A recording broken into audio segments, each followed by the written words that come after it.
Mabuhay Philippines! Welcome sa aking YouTube channel. At ito na nga, ang pinag-uusapang Miss Supranational 2024 nagaganapin sa Poland ngayong darating na linggo, July 7, 2024. At syempre, maraming nagtataasan ng kilay. Masusungkit daw ba ng ating pambato na si Alethea Ambrosio ang corona? Matatandaan na si Muchada Tul ang kauna-unahang Miss Supranational 2013, way back 2013. So, 11 or 11 taon na ang nakakalipas. Pero talagang naging mailap sa mga Filipina representative ang corona. Kaya, ano daw ba? Mayroon daw bang guts si Alethea Ambrosio? Kaya tingnan naman ninyo si Muchada Tul. Tingnan ninyo sa aking larawan. Talaga namang Pilipinang-Pilipina ang datingan, kaya talagang nasungkit niya ang corona.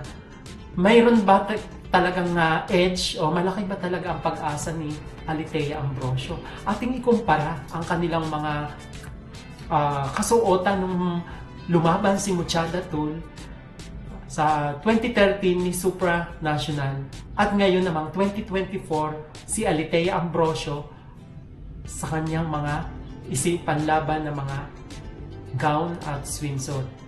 And also yung national costume. Tingnan natin mayroon ba talagang guts si Alethea Ambrosio na talagang ikinukumpara sa ating pambato, sa ating first ever crown na nakasungkit ng crown na si Muchada Tul. At tingnan natin isa-isahin natin mga kamabuhay fans. Tingnan natin kung talagang mayroong pagkakaiba. Saan si Alethea dapat patuloy or mag-enhance o ma-modify ang kanyang mga sinusuot. O ayan, ito naman yung gown na sinuot ni Muchada Tul noong siya ay lumaban sa Poland noong 2013. Kaya tingnan naman ninyo ang ating ninyo laban na laban at talagang sa face lock pa lang, panalong-panalo na. Kaya talagang ang mga judges ay naengganyo na siya ang piliin bilang Miss Supranational 2013. O yan yung sinuot na gown ni Muchada Tul noong 2013. O kaya ang ganda-ganda niya, di ba? O ngayon naman, tingnan natin si Alethea Ambrosio. Maraming nagtataasan ng kilay na sinasabi na para daw bang pinabayaan si Alethea Ambrosio. Parang hindi masyadong sinuportahan ng mga Filipino designer. Kaya hindi sila nagagandahan. Yan ang pinag-usapan sa social media. Hindi nagandahan sa isinuot na evening gown ni Alethea Ambrosio noong preliminary competition nitong nakaraang Huwebes. So kayo ang mag-judge. Yellow gown versus white gown na sinuot ni Muchada Tul noong 2013. So, sa palagay ba ninyo may edge ba naman si Alethea Ambrosio? So, syempre ako, gusto ko dahil Pilipinas ako, Philippines ang mamahalin ko. Kaya gusto ko ang sinuot ni Alethea. Pero ang dami-daming nagtataasan ng kilay na sinasabi na hindi daw maganda, para daw pinabayaan at hindi daw man lamang ginanda-gandahan. Pero sa akin, okay na. Siyempre, wala naman tayong contribution. Tayo ay tagatingin lamang. O yan. Yan yung sa gown, mga kamabuhay fans. Tingnan natin mabuti. Sa lakaran pa lang. Siyempre, may pagsasanay din naman siyang ginawa. May effort din naman. Labang-laban, kudang-kuda rin naman ang ating nyo. May ibubuga rin naman. Kaya nga lamang, siyempre, pinabatikos ng mga kamabuhay fans. Siyempre, kanya-kanya tayo ng opinion, kaya hindi natin maiaalis sa mga Pilipino ang makriticize si Alethea. Tingnan naman natin ang swimsuit na isinuot naman ni Alethea during preliminary competition. Tingnan ninyo mayroon kayang laban versus sa sinuot ni Muchada Tul. O ayan, ang ating ninyo, laban na laban. talagang fierce ang datingan. O pak. O sige, yan, may pagtalikod pa at may face flap pa. So sa aking palagay ay talaga rin namang may edge itong si Miss Alitea.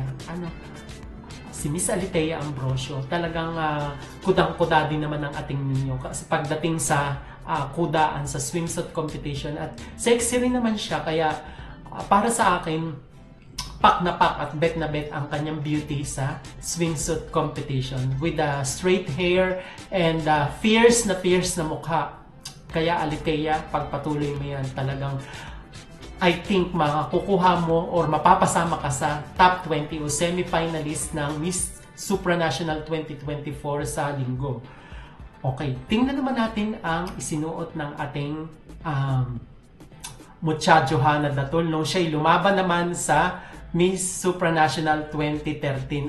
Talaga yan, gandang-ganda ako sa ating nyo. Talagang bagay na bagay. At talagang may ibubuga ang ating ninyo pagdating sa kudaan.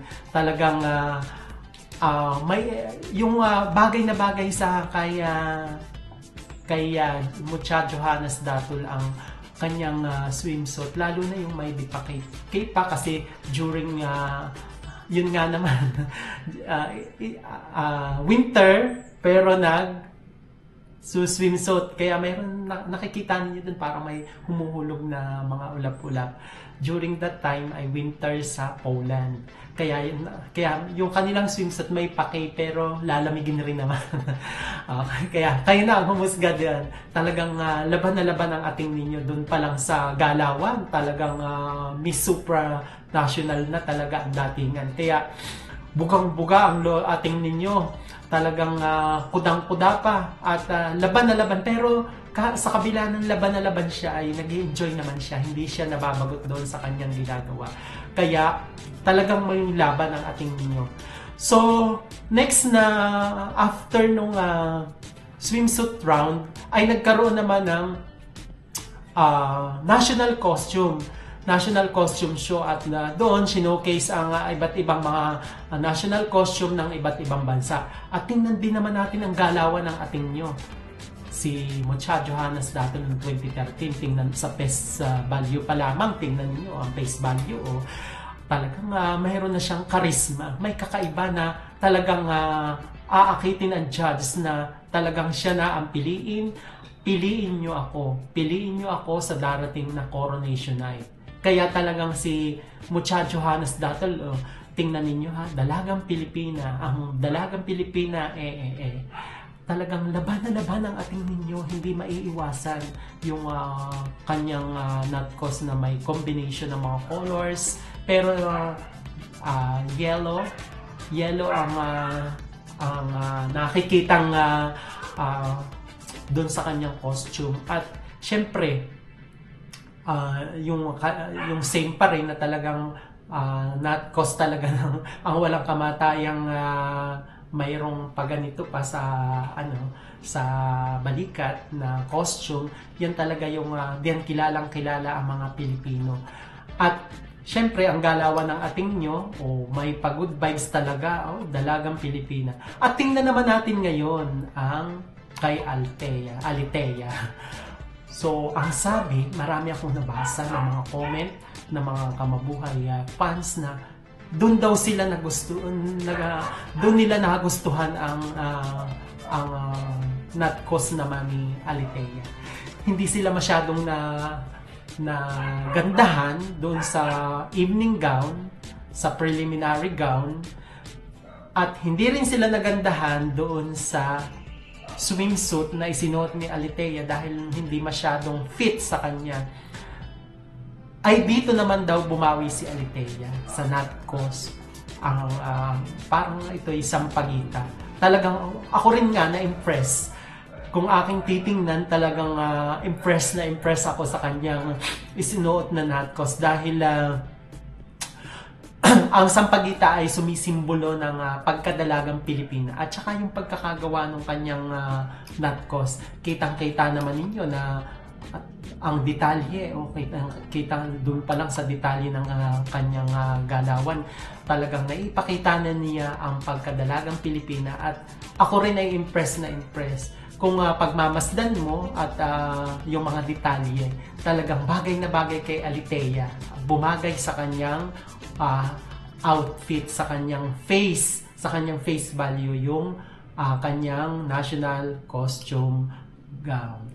So, sa palagay ninyo, mga kamubuhay Philippines, may guts ba talaga? Masusungkit ba ni Alitea Ambrosio ang ikalawang korona sa Miss Supranational 2024 na gaganapin sa Sunday, sa Linggo, July 7, 2024? Kayo ang humusga. Kaya kung hindi ka pa subscribe, huwag kakalimutang i-click ang subscribe button at huwag mo na rin kalilimutang mag-likes at comments para dire-diretso ang ating talakayan at interaction upang masagot ko ang inyong opinion at masagot ko rin ang mga tanong ninyo. Hanggang sa muli, paalam!